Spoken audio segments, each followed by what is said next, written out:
Hey guys, how's it going? Welcome to my video. Okay, so I am going to do this video and give you guys some troubleshooting steps if you guys have the same issue that I had a couple days ago. I did get the problem fixed. Just want to tell you guys what I did to fix this issue, which was a crank but no start situation. All right, so basically I was at Walmart and parked my car, went to Walmart and spent about an hour there, came back out and tried to start my car, and my car cranked but it did not start. It kept on cranking but it did not start. So basically best place to be if I had a situation when I had that situation, considering if it's something easy to fix, I could probably get a lot of things. But anyway, I cranked it a couple of times. It kept on cranking. Didn't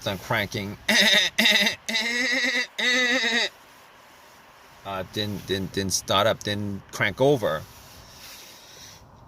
So first thing that came to my mind was it's probably the battery, right? Haven't changed the battery for a couple years. Probably the battery. I haven't actually touched the battery for a couple of years. Haven't changed it. It was, there's probably corrosion. But here's the thing about it. It was a strong crank. It wasn't a weak crank. It wasn't a slow crank. It was a strong crank. So that actually had me thinking, maybe it's not the battery. So I turned on the headlights, went out and checked the headlights. The headlights were pretty bright. So that actually made more of a case that it's probably not the battery. So I opened up the hood, obviously, checked out the battery. There was some corrosion on there. There was some corrosion on there. There was some corrosion on the battery. So basically what I did was I took some cans of Coke that I bought and put 2 cans and pretty much just dunked it on the terminals, pretty much just poured it on the terminals.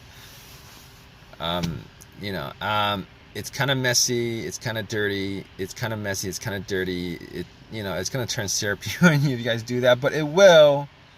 Just take some water and rinse it off, guys. That's what I did also. But anyway, it oxidizes, it bubbled up. A lot of the corrosion was taken, came off.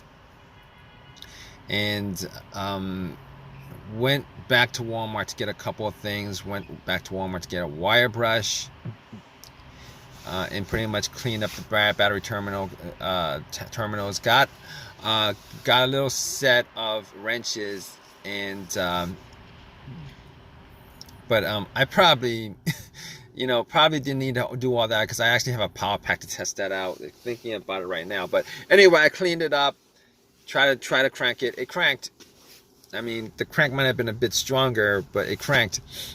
Just didn't turn over. So I was like, all right. I forgot that I had the power pack in the back, but took the power pack out, popped it on, and try to turn it over. It cranked. It did not turn over. So at that point I was like, okay,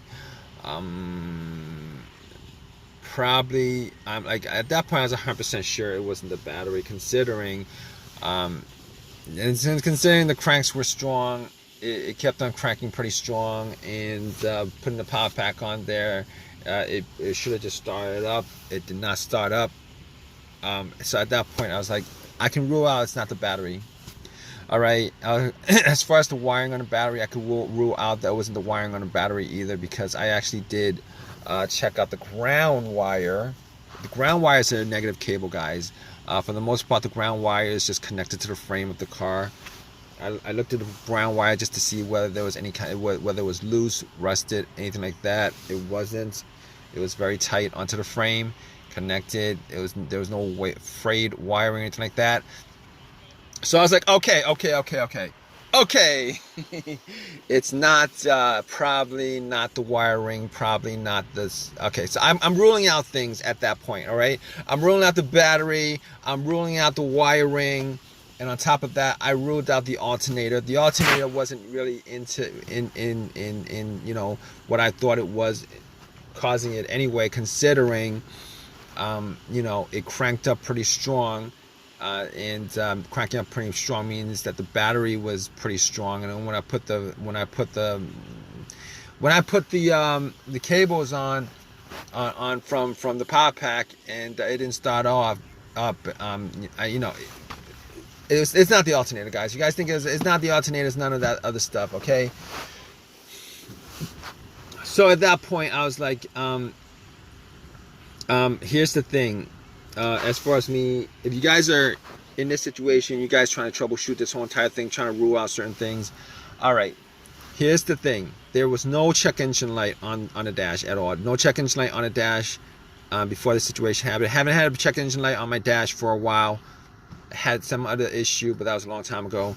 No check engine light on the dash, okay? But I have an OBD2, and I plugged it in. And what you know, this situation could be caused by also your car's computer not registering, not connected to your car for whatever reason. Could be a fuse, a short somewhere, whatever. But I had an OBD2, plugged it in just to make sure that there, you know, there's nothing that I can actually take from this situation as far as it's scanning the whole entire thing. It was able to scan the whole entire thing, scanned it, and then came back with analysis, you know, no codes, all the monitors were cleared, everything was good. At that point, I knew that it was able to read the car's computer. So there's nothing wrong with the car's PCM, ECM. There's nothing wrong with the computer at all that's causing it. On top of that, like I said, very important whether there's a check engine light or not check engine light when it comes to troubleshooting this issue. All right, no check engine light means that you could pretty much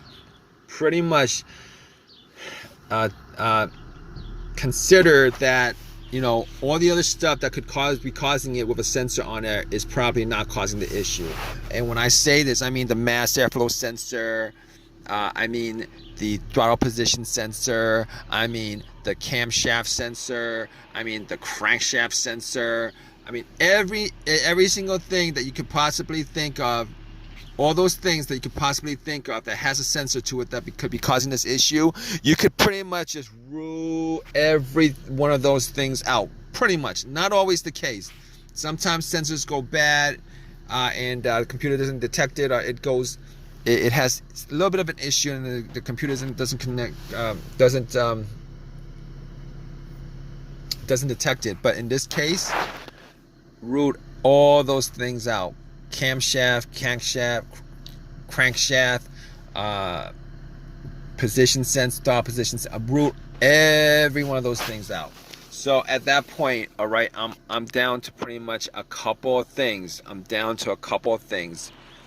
Fuses, relays, the fuel pump maybe. Okay, it could be a couple other things outside of that. But we're just gonna troubleshoot little by little. So I was troubleshooting it little by little.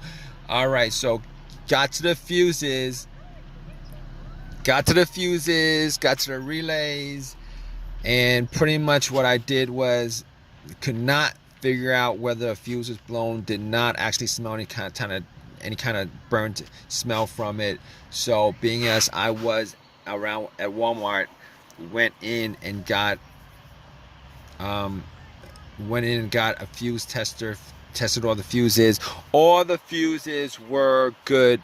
You know, all the fuses were good. There was not a single problem with the fuses.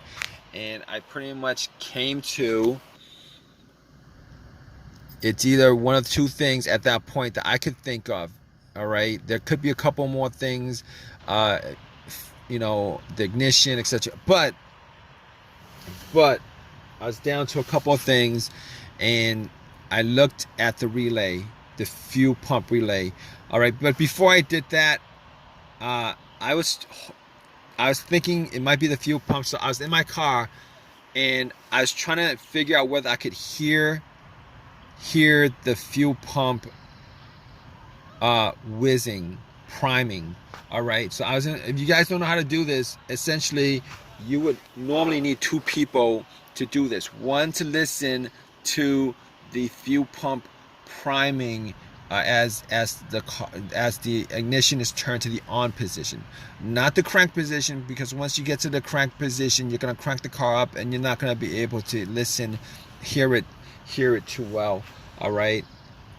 So basically, I had, it was just me there. So I was sitting in the car and I turned it onto the on position, trying to hear whether there was a whizzing sound. All right. Normally, you would want somebody to turn it on to the on position while somebody has the gas cap off, and you're listening to hear whether there's a motoring sound, motor sound, a motor sound.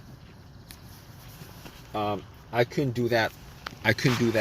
So I was listening, trying to hear it, and got to, I couldn't detect it at all.